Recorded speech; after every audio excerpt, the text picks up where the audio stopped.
Hello everyone, my name is Dr. Matt Calkins. Thanks for joining me today on this walkthrough of the no sugar, no starch, no grain ketogenic diet packet. I created this walkthrough as our time in clinic is valuable, and I know I could not do this packet justice with the time we were afforded in clinic. So I want you to reach out to me should you have any questions on this packet, and I will get back to you as soon as possible. One of my main jobs is to assist you on your journey to optimal metabolic health, and I want to make myself available as much as possible for that goal. Let's start at page 1 with the introduction. So this is the no sugar, no starch, no grain ketogenic diet.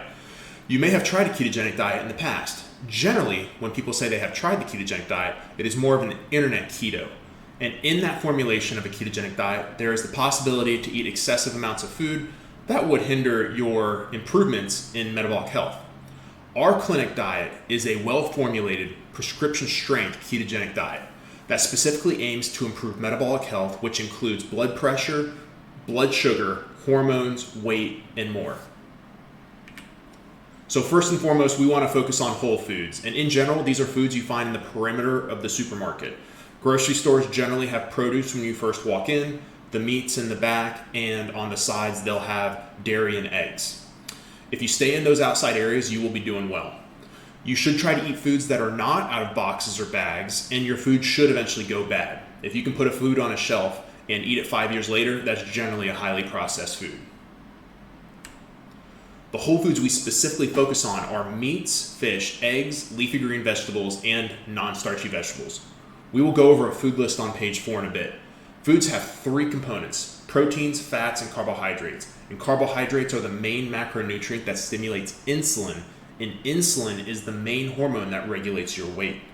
The point of the ketogenic diet is to switch your body from being a sugar burning machine or a carbohydrate burning machine to a fat burning machine. We will discuss this on the next few slides. So importantly, there is no need to count carbohydrates or calories on this lifestyle. You should eat food until you are satisfied and stop eating when you are full. You should not feel hungry. So I have 3 main jobs. 1, I safely monitor and deprescribe medications as you improve your metabolic health. Some diabetes medications we can stop day 0, and some we can stop after a few months, as well as blood pressure medications. There are even other medications like acid reflux that we can eventually stop as well. 2, I also help manage side effects that you may experience with the ketogenic diet. We'll talk more about that on a following slide. And 3, I am your assistant on your journey to metabolic health. Please reach out to me, most likely through MyWake Health or the MyChart portal, and I will try to get back to you within 24 hours. Many people have discussed their metabolic health before with a clinician and have been told some advice. Sometimes this advice is eat less and move more, maybe to count their calories, and maybe to count points. This advice probably hasn't worked, and it actually can be counterproductive.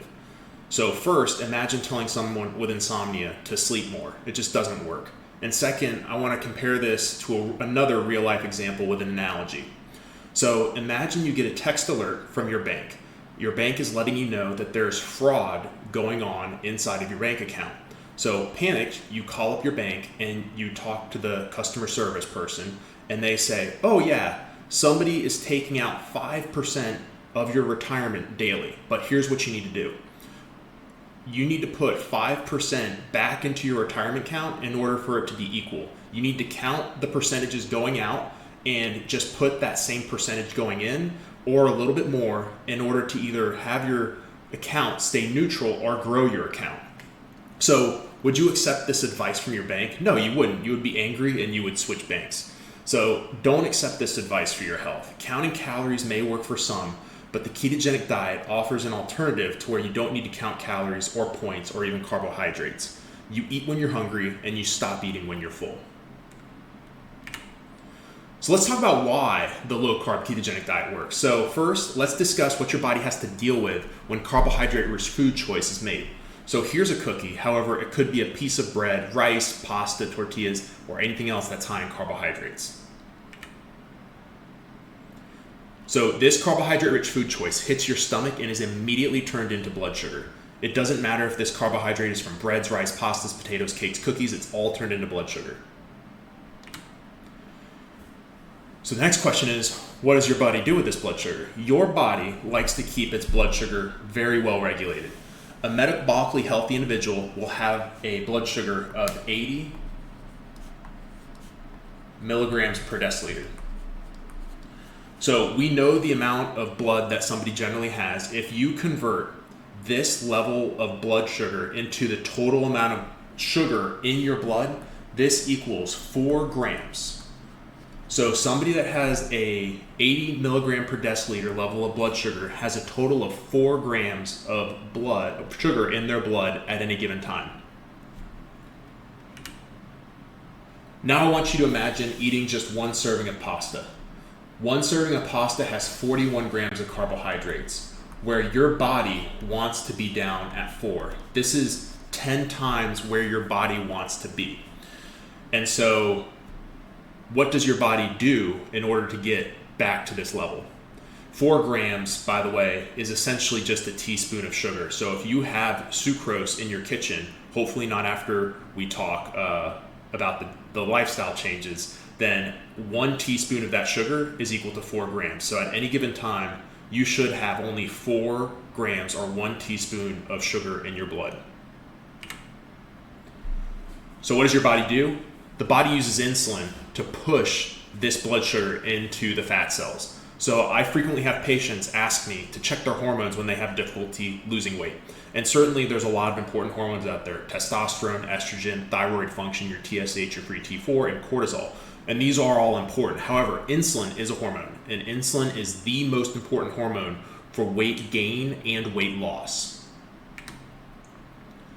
That insulin has the important job of pushing blood sugar into the fat cells to try to keep your blood sugar near as possible to 80 milligrams per deciliter. This fills the fat cells. Additionally, your body is really smart. As your body is building up your fat cells, it is keeping your fat behind a lock and key. You are not going to be able to break down your fat when your insulin stores are high. So as an analogy to this, imagine bricks being delivered to a construction site. The construction workers take those bricks and form the walls of a building. The construction company will not allow you to tear down those walls as the same time those same walls are being built. So the body is the same way. It will not let you use your fat stores while insulin is high, meaning you will not lose fat. And I frequently see people that have extremely elevated fasting insulins. In a metabolically healthy individual, their insulins in the morning should generally be very low, and you should be burning fat before you eat breakfast. But I've seen insulin so high that that person has no chance of burning their own fat. So let's sum that up. Carbohydrates are turned into blood sugar increases insulin, and insulin turns blood sugar into fat. So this process becomes abnormal when the body becomes resistant to insulin. So let's repeat the prior example. Your stomach turns a high carbohydrate food like cookies, cakes, rice, pasta, bread into blood sugar. Your body releases a little bit of insulin and it pushes that blood sugar into fat cells.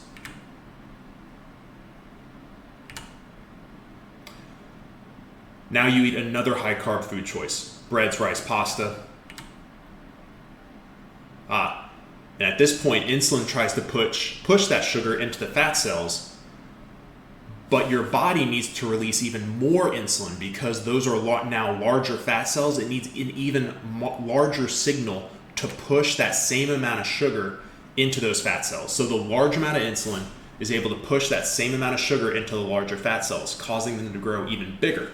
And remember, insulin is the main hormone regulating fat cells, and higher insulin levels will keep your fat behind lock and key, unusable. Body is now insulin resistant. Much more insulin is required to drive blood sugar into overstuffed fat cells. If the same food choices of bread, rice, pasta, potatoes, cakes, cookies are made, the body will need even more insulin. And at some point, the insulin your body makes will not be able to push the sugar into the fat cells. And if you continue to eat the same breads, rice, pasta, cakes, cookies, Eventually, the sugar will back up into the blood, and when this happens, we diagnose prediabetes or type 2 diabetes, when insulin can no longer force the blood sugar back into the fat cells. Blood sugar levels remain elevated. The good news is this is entirely reversible. So let's talk about the other way, the low-carb alternative. Instead of eating a high-carb food choice, you decide to eat a delicious ribeye. This ribeye hits your stomach, it's turned into protein and fat in your blood, and blood sugar remains stable. Because the blood sugar is stable, your body doesn't need to release as much insulin, if any at all. And this low level of insulin allows you to unlock your fat stores, which allows your body to burn the fat. The fat is either used itself for fuel or it's turned into ketones, which are a fuel source for the body. Instead of storing fat, you're burning it. And this is what people actually want when they want to improve their weight. They want to burn fat. We want to change someone from a carbohydrate or sugar burning machine into a fat burning machine. So insulin resistance has a hand in all of the diseases seen on this slide. So we have the most evidence that low carbohydrate ketogenic diets improve diabetes and weight concerns. However, it can also improve high blood pressure, heart disease, fatty liver, PCOS, muscle loss, migraines, osteoarthritis, brain fog, cognitive impairment, anxiety, and depression. We can get you off of all of the medications that you take for these concerns and conditions and more. There's also new evidence that can even help with longevity for some cancer diagnoses. So moving on to page 2 and 3 regarding side effects. So different formulations of the ketogenic diet have been used for over 100 years. The well-formulated ketogenic diet used to treat metabolic disease is very safe. Most side effects are due to normalization, meaning insulin comes down from its high level on the standard American diet to the new normal low level found on the ketogenic diet and other hormones as they normalize. As we discussed, the main job of insulin is to regulate the fat cells. However, another job of insulin is that it goes to the kidneys and it tells the kidneys to hold on to salt. When it does this, this can make people feel puffy or have high blood sugar, especially after eating a large carbohydrate and salt-rich meal. I'm sure if anybody has ever been diagnosed with high blood pressure, they've been told to decrease their salt intake. Well, when we start this diet, our insulin can normalize very quickly, and this causes the kidneys to release salt into the urine, which can cause electrolyte issues that can cause side effects. These side effects will subside as your body gets used to the new normal low levels of insulin. This also allows us to take off and deprescribe your blood pressure medications very quickly, which is why I want all of my patients who are on blood pressure medication to check their blood pressure at home at least every other day. In the short term, these changes in electrolytes can cause what is called the keto flu, which can present as headaches, fatigue, insomnia, lightheadedness, brain fog, nausea, and cold-like symptoms. If you experience this, try to increase your water intake, generously salt your food, and eat 2 to 3 bouillon cubes if you still feel symptoms. If you're still symptomatic, you can try a commercial salt supplement like LMNT. We will discuss these treatments in clinic if you have high blood pressure, heart failure, or kidney disease. You can also experience muscle cramps due to these electrolyte shifts.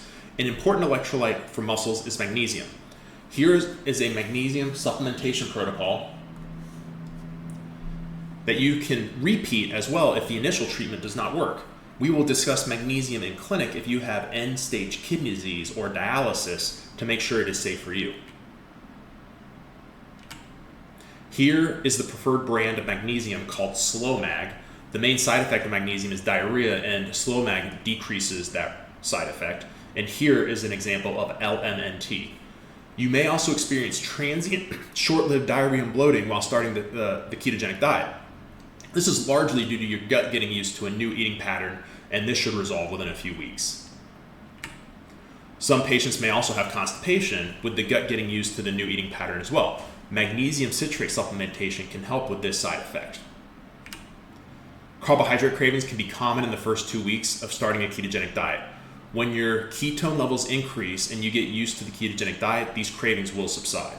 In general, I clinically find that people will crave food that they have eaten recently. So for example, sometimes when a patient comes into an appointment and they say they're craving cookies, in general, they might have eaten cookies within the past 2 weeks.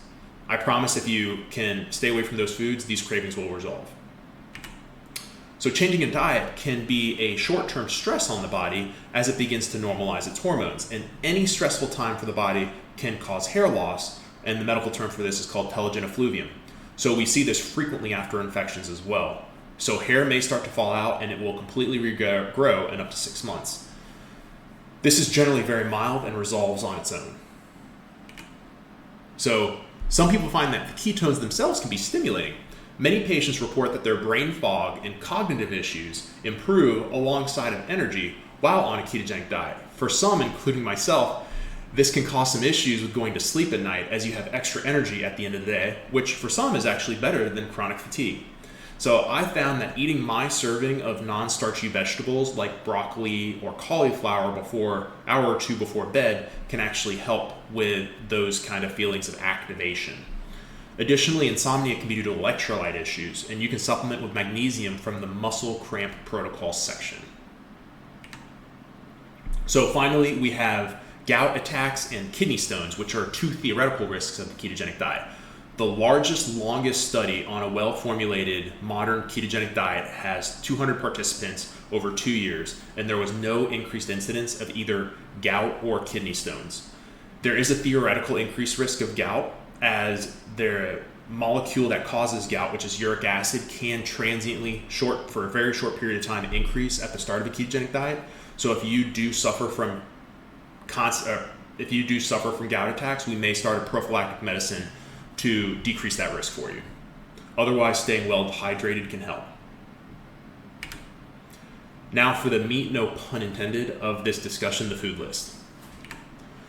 So I recommend taking this page out of the packet and either putting it on your refrigerator or taking it to the grocery store with you. The underlying of the idea of this lifestyle change is that you eat when you're hungry, eat until you're full, and stop eating when you're satisfied. So there's no need to count calories or carbohydrates. I have broken the diet up into 2 steps. Step 1, which is where everybody starts, and step 2, which we go to after 1 to 6 months if we do not meet our metabolic goals or we stall. So everybody starts at step 1. For steps 1 and 2, you can eat unlimited amounts of meat, poultry, shellfish and fish, and whole eggs. Make sure there's no breadings or used on the meats. For step 1, you can eat unlimited amounts of leafy green vegetables and non-starchy vegetables. Seen here. Additionally, you can eat unlimited cheese, nuts, plain Greek yogurt, avocados, creams and oils, butters, and approximately 1 cup of berries per day, pickles and olives. Of all of these foods, nuts and cheeses are by far the most common source of overindulging and causing us to not meet our metabolic goals. For example, I personally know that if I have a bowl of nuts in the kitchen, every time I go by that bowl of nuts, I'm taking a handful, and I'm doing it subconsciously. I don't even think about it. And at the end of the day, that can be an extra 800 calories. So step 2 is similar to step 1, except we have some reductions in some carbohydrate foods. We limit leafy green vegetables to 2 cups per day, and we limit non-starchy vegetables to 1 cup. Additionally, nuts are to be avoided, and cheese is limited to 4 ounces. We limit the plain Greek yogurt to 1 serving. Avocados, creams, oils, and butters, berries, pickles, and olives are all limited as well. So I recommend going through this food list and circling foods that you can eat 80% of the time to make it easier to stick to the lifestyle change and pick out groceries at the grocery store. For example, I can eat beef, I can eat ground beef, I can eat chuck roast, I can eat any type of steak, so those are different types of beef. For a snack, I could eat pepperoni rolled up with some cheese, mozzarella string cheese with just some pepperoni or salami. Whole eggs is generally what I eat for breakfast. My secondary breakfast, if I don't have time to eat eggs, is plain Greek yogurt with a scoop of whey protein powder, both for extra protein and also for flavor. Note that it has to be plain Greek yogurt, because the moment they put blueberries or strawberries in the yogurt for you, they will put sugar in as well. For my leafy green vegetables, and salmon. I'm a big fan of salmon. And I can eat some chicken. For the vegetables and the leafy greens I can eat some lettuce, I can eat some broccoli, Brussels sprouts, and cauliflower. And then there's peppers in here as well. And you can just go through and circle whatever you like to eat. So finally, these are the foods to avoid on both 1 and step 2. And this is the reason why you don't need to count calories or carbohydrates or points on this diet. So going through these, no flours or starches or fruit, no breading, no sauces, no starchy roots, no vegetables like corn, carrots, parsnips, peas, potatoes, sweet potatoes, French fries, breads, tortillas, wraps, bagels, pasta, muffins, whole grains, rice, beans, cereal, oatmeal, crackers, potatoes, tortilla chips, sweets like cakes, pies, pastries, donuts, candy, milk, ice cream, flavored yogurt, fruit juice, drinks with sugar, honey, white sugar, maple syrup, corn syrup, ketchup, and relish. These last two are important as many condiments will have sugar added to them. So just be careful if you eat at a restaurant. Make sure that any sauces you get are sugar-free, or any condiments you get are sugar-free as well.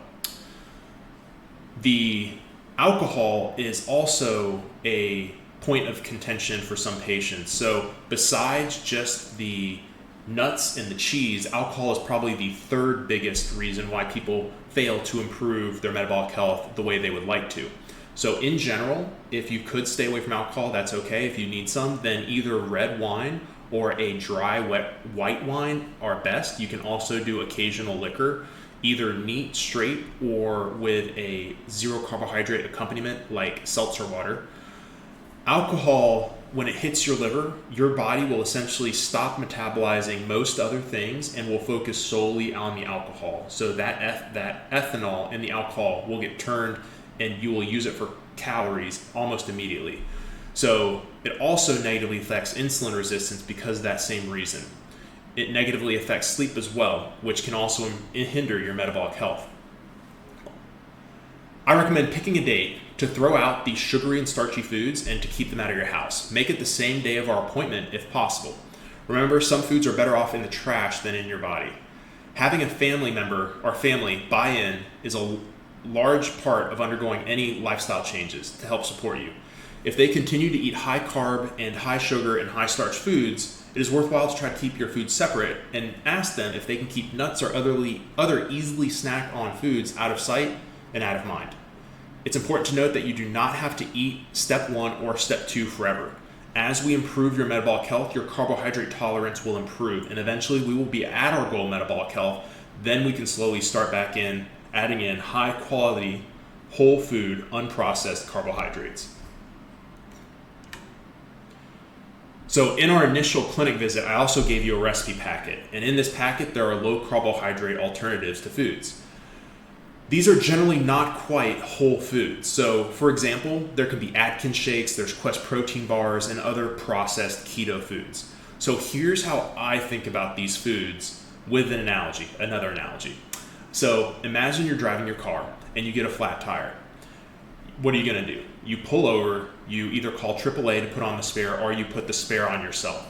The next thing is you don't really drive around for months on that spare tire either. You go to the tire store and you either fix that old tire or you get a new tire.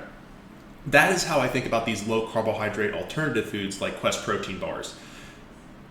Puncturing your tire is like as if you're going to eat off of the meal plan, and the spare tire is the Quest protein bar. It's better than driving on a flat tire, but the next best time to change that tire is as soon as you can get to the tire store, and the next best time to restart your whole food ketogenic diet is the next meal or snack.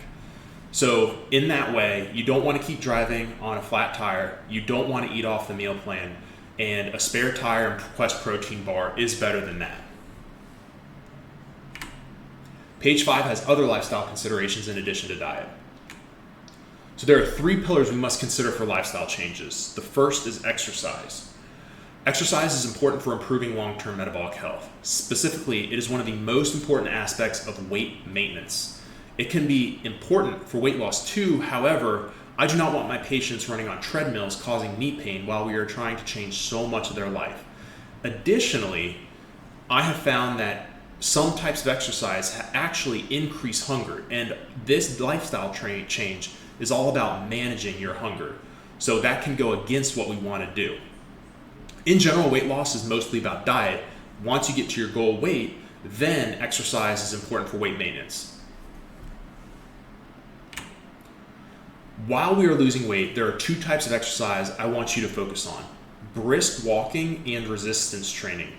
30 minutes of purposeful brisk walking per day is the perfect amount to start getting your body moving. This can be as easy as parking farther away in the parking lot or taking the stairs to work. These minutes add up quickly. I know I personally like to walk around my neighborhood after I eat dinner. And if you meet this recommendation, 30 minutes of purposeful brisk walking 5 times a week, then you will hit the recommendations for exercise from the major medical associations. When people say they want to lose weight, they really want to lose fat. We want to keep or build as much muscle as possible. This is called body recomposition. That muscle allows you, that is a calorie and carbohydrate and fat burning machine. You want as much of it as possible. Resistance training is important at every single stage of life for both men and women. Everybody can do resistance training in some form. I have a QR code here you can scan for my personal favorite exercise regimen for newcomers. It is Dr. Ben's 15 Minutes to Fitness. It takes only 15 minutes twice a week. Most gyms have an area for machines that are set up you can do in a circuit. By doing 6-second positive and 6-second negative movements until failure for each lift, then you move on to the next lift in the circuit. So in general, you'll do pushing, pulling, and leg exercises. So let's double click on that. This is a video from Dr. Ben going through his workout.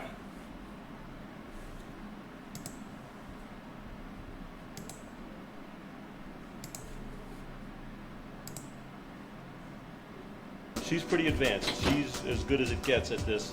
Don't be scared because everybody works as hard as they can. I've got 92-year-old women that do this, and you work at whatever level you're capable.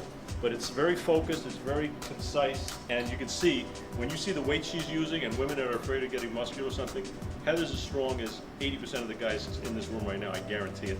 All right, so. Girl power. We start with the large muscles, so we're going with hips and legs. Okay, and we set the weight so that you're going to fatigue. All right, so I'm kind of presetting how we're going to work in a circuit. Now you'll see, the main thing you'll see is the movements are very slow and very controlled, and the tension on the muscle is constant. We call that time under load. Once you start a set, we want to keep the muscles working, even on the way back. It's not a relaxation, because we're trying to build these chemicals, these metabolites, these signaling things to a certain level. So we have to sustain tension. Look at how slow she's moving. So stay good. No. So once the muscles contract and it's starting to work, it goes until the set's done. Now, you asked me about cardiovascular exercise, all right? Right now, if I put an oxygen analyzer on her, she's aerobic already. Okay. And you are demanding oxygen right now at probably 300 to 400% of max. That's why you have to stop. Come on, baby. Gotta keep it going. She's lifting 350 pounds. And she's lifting it slowly. She's not just throwing it out with momentum. We're trying to reduce kinetic energy momentum, have muscle action be respond. Come on, Heather. Go, baby. That's it. That's it. That's it. That's it. And we try to get a lot of this brain activity, but there's a lot of focus going on. So enormous stimulation to the brain. Now, see what you got on the way back here, kid. So now she's working. She's trying to stop that thing. Give it a shot. Come on, go, come on. Go, come on. Right there, and just work it back. Fight, try to hold, try to feel. Come on, Heather. That's it, baby. Fight it. That's it. Good. All right, now, her hips and legs, for the most part, except for her hamstrings, are done. It's over. Twice a week. That's it. So she just did a leg press, and she took about a minute and a half to do her one set of leg press for that day. You saw her do 6-second positives when she's pushing the weight up, and then 6-second negatives when the weight is coming back down towards her, and this is called time under tension. Again, this is 2 workouts per week, 15 minutes per workout, about 10 lifts per session, which we'll go over on the next page. And each lift should take about a minute and 30 seconds, and you go on each lift until failure. And the reason I like this so much is because it's only 30 minutes a week, and I've seen amazing results. If somebody sticks to this for 6 months, they have what's called the novice effect, and they will have the biggest gains in those first 6 months if they stick with it. And if you want to, though, you can do any type of workout you want. There's 3 sets of 8, there's heavy duty workouts, there's any type of workout, strength, hypertrophy. I just like this for a lot of my patients because it's entry level, and a lot of people can do it because it's 15 minutes twice a week. She's pretty. So here's the example circuit workout. You can start with leg press. You want to start with the biggest muscle groups first. Go to chest press, which is kind of a bench press type machine. Seated row, leg curls, overhead press, lat pull downs, tricep extension, and bicep curls. I'd recommend getting a personal trainer if you don't know how to do these lifts, just to ensure that you're doing them correctly. But the thing I like about machines is generally the movements are always kept in one plane. And so if you're pushing in one plane, there's less of a risk of injury because you can't really go forwards or backwards on a machine like you could do with free weights or with dumbbells. You will see, again, big improvements in body recomposition if you do this, and this can really jumpstart your metabolic health as you build up your muscles, which are the ultimate sinks. They're very hungry for calories, carbohydrates, and fats. Sleep is also incredibly important. It is difficult to overcome poor sleep while improving metabolic health. Aim for about 7 to 8 hours of sleep a night and try to sleep on the same schedule throughout 7 days of the week. I can help you with this as well. And if you snore, we may check for sleep apnea. Finally, stress can derail any lifestyle change. It's really difficult to deal with stress in the modern work and home environment. Everybody has different ways of coping with stress. And in fact, stress could be the underlying reason for someone's poor metabolic health if food has been used for comfort in the past. Having a supportive environment at home can help, and studies have shown that quick sessions of meditation can lower heart rate, lower respiratory rate, and improve brain function. Please reach out to me if we need to work on this further. Page 6 lists the most common mistakes that patients make on the ketogenic diet. So first and foremost is people not eating enough calories on the ketogenic diet. People likely undereat food due to calorie counting from prior dietary changes. I do not want you to eat only 90 calories of a salad. I don't want you to count calories. Put this into perspective. So I personally can eat 3 slices of pizza in one sitting. That is about 855 calories. In order to equal that many calories, you would need to eat 11 eggs. If you were to tell somebody you were going to eat 3 slices of pizza, they would think that's normal. But if you told somebody you were going to eat 11 eggs, they would look at you like you were lost your mind. And this is conditioning from the standard American diet. And I personally eat 6 eggs every morning with feta cheese on top of cauliflower rice. It's perfectly filling, and eating off of either step 1 or step 2 on page 4 until you are full will do well. As mentioned in the side effects, there can be some carbohydrate cravings on the ketogenic diet. We generally find that these go away after 1 or 2 weeks of abstaining from the craving foods. For some people, this can be difficult, and I have provided some low carbohydrate alternatives in the recipe packet. Let me know if you need help, though, with foods that I didn't list in the packet, and we can brainstorm together. Finally, holidays and social situations are by far the most difficult times of the year. So we frequently find people will have small or large relapses in their metabolic health during the holidays. It's important to plan and prepare. There are numerous recipes for low carbohydrate or ketogenic versions of holiday favorites like keto stuffing. If you're going to a restaurant, you can look at the menu beforehand and pre-plan your meal. It may also be worthwhile to eat before you go to a holiday party or a restaurant so that you won't be hungry and overindulge. Finally, if you know it will be difficult to resist dessert, use a spare tire like a birthday cake, Quest protein bar to feel satisfied. I have numerous different options for you available in the recipe packet, as well as tips for eating at restaurants. Page 7 are frequently asked questions and myths. So one of the most frequently asked questions is if ketones are dangerous. Producing ketones are a healthy part of any day for a metabolically healthy individual. In general, healthy, metabolically well individuals will be in ketosis after fasting overnight right before they eat breakfast. People are concerned about ketones due to diabetic ketoacidosis, which is a condition seen when patients with type 1 diabetes do not use enough insulin, or in patients with advanced type 2 diabetes need insulin. Otherwise, your risk of this condition is minimal.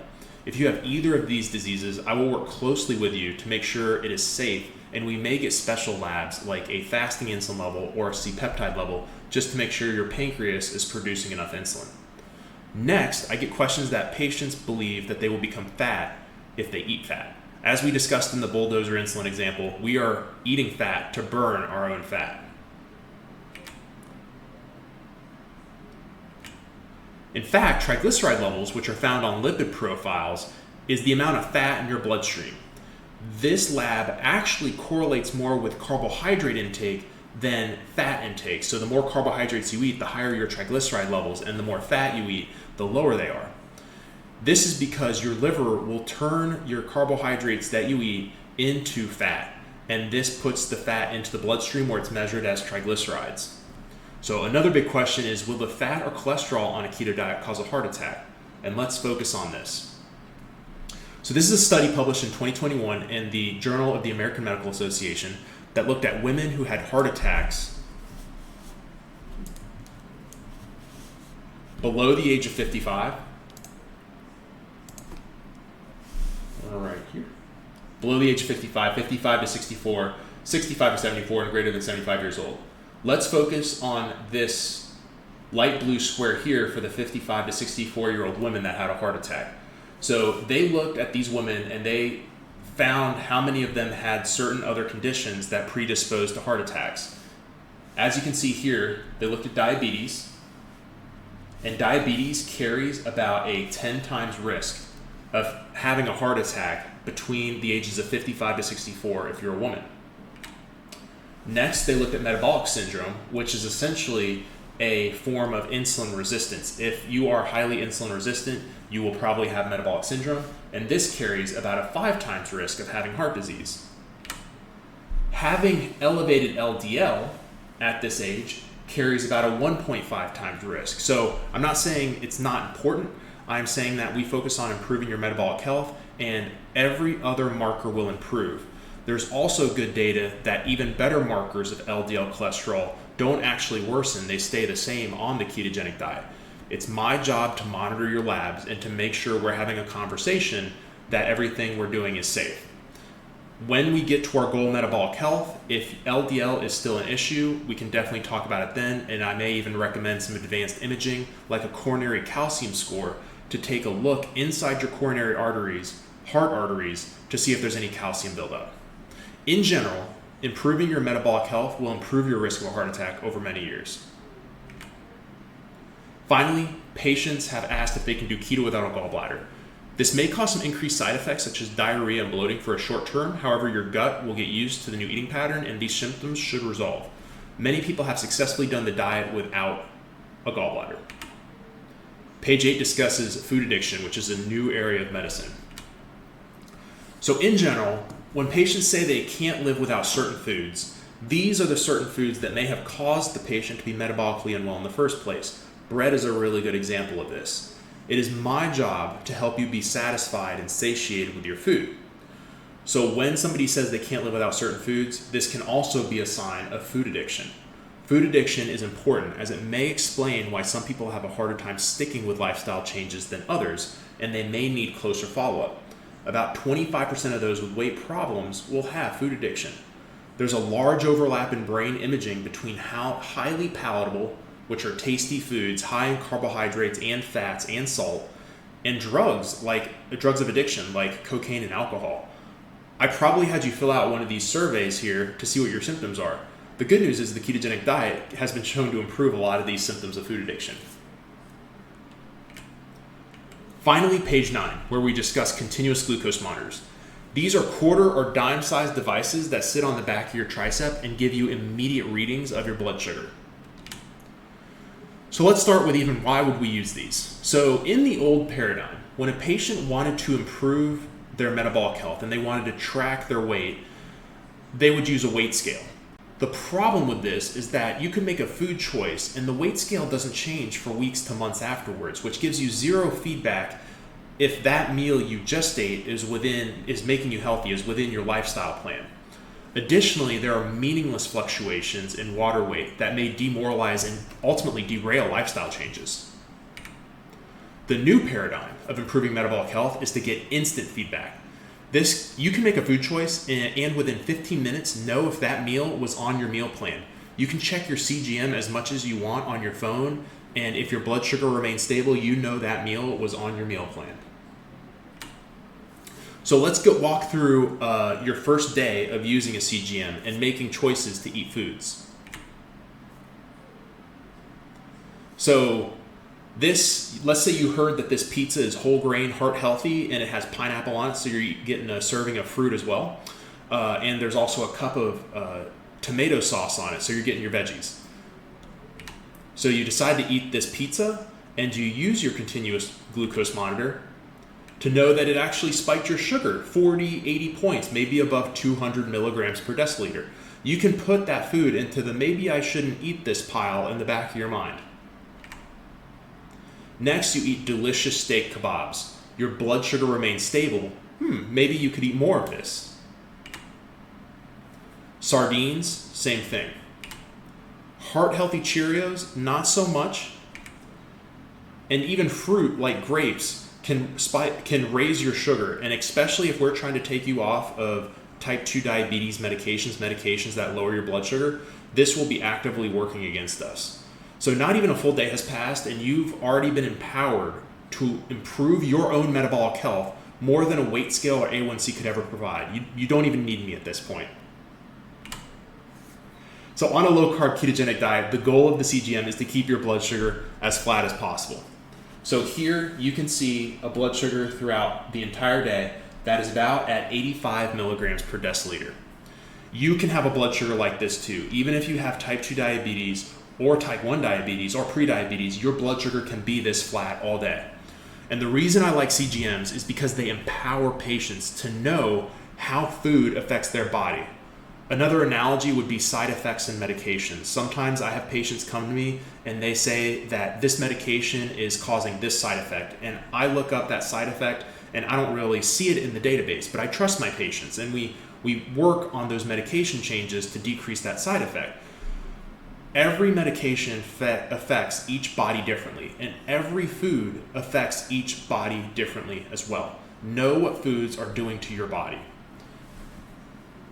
CGMs themselves, in terms of getting them covered, they are generally covered by insurance, but if they are not covered, you can ask at the pharmacy to self-pay, and they're generally around $70 to $90 for a 1-month supply. You do not need the sensor if you have a modern phone, Android or iPhone or an equivalent. Those can serve as the readers, which will allow you to look at your sugar on your phone. So the example you see here is actually really important as well, and an excellent case of knowing what food is doing to your body. So this is a grande pumpkin spice latte that's only 380 calories, or 360, and this was eaten at 8:15 in the morning, and the sugar started out at around 90. It peaked at about 170, and then 2 hours after eating the latte, the sugar crashed to 55 milligrams per deciliter, lower than it was even before drinking the latte. This phenomena is called reactive hypoglycemia, or reactive low blood sugar. And you can see it on people not even on medication, perfectly metabolically healthy people. This low blood sugar can cause symptoms such as shakiness, brain fog, and excessive hungers within an hour or two of eating a meal. And if you felt this way before, after such a meal, you have likely had this happen to you. You can see this with a CGM. Things other than diet can affect blood sugar as well. Stress or exercise can increase or decrease your blood sugar. If you do a very high intensity exercise like Dr. Ben's 15-minute workout, that is probably going to spike your blood sugar. That is your adrenaline, your epinephrine in your body releasing extra sugar from your liver to support your body. That is a perfectly healthy and fine blood sugar spike. That has nothing to do with foods or carbohydrates, and your body will get better at using that sugar over time. Do not be concerned. If you do brisk walking, then that may actually lower your blood sugar while you're walking because you're actively squeezing the sugar into your muscles, which is using it actively. That's why I do recommend brisk walking, especially after dinner. Stress always increases blood sugar. That's the cortisol response. I've seen people's blood sugars spike by 50 points and stay elevated the entire day from stress. Pain can increase blood sugar. Medications may increase or decrease. Showers and saunas, because it's increasing your body temperature, releasing some adrenaline, can raise your blood sugar. Lack of sleep goes along with stress. That can raise your blood sugar. Sleeping directly on the glucose sensor. This one's important. So this is called compression low blood sugar. This is not a true low blood sugar. Let's say you put your CGM on your right arm and you sleep on your right arm. That CGM is going to get pushed into your skin, which is going to push the sugar away from the CGM. And this will cause a false low blood sugar reading. Your blood sugar will be fine as long as you are not on low blood sugar medicines, which we'll talk about, but you may get an alarm, and we'll talk about the alarms next. If you are not on any blood sugar lowering medications, this is okay. If you are, and we will talk about this in clinic before we do any of this, if you're on insulin or sulfonylureas, do not turn off the alarms and check your blood sugar if this happens, and just let me know. You can still have this effect if you have those medications, but it just increases the risk. We'll talk about this in clinic. And finally, viral infections can raise your blood sugar. I actually had COVID last year, and I knew I had COVID before I was positive because my blood sugar raised up in the morning. I actually knew I had a viral infection, didn't know it was COVID just yet, but I raised my blood sugar that morning. And so finally, how to turn off alarms. So the CGM may alarm overnight due to low blood sugars, and this is generally that low false reading we just talked about. We will discuss this in clinic before starting the diet if you are on insulin or the sulfonylureas. If you are not on these medications, you can turn off the alarm so it does not wake you up overnight, and I put down how to do that for the iPhone and the Androids there. Thank you for sitting through my discussion of the packet. Please reach out to me anytime if you have any questions. Again, my job is to assist you on your journey towards metabolic health, and we are always about progress and not perfection. The next most important meal after eating off meal plan is the next meal. So be sure to reach out to me if you have any questions or need assistance, and I look forward to our next visit.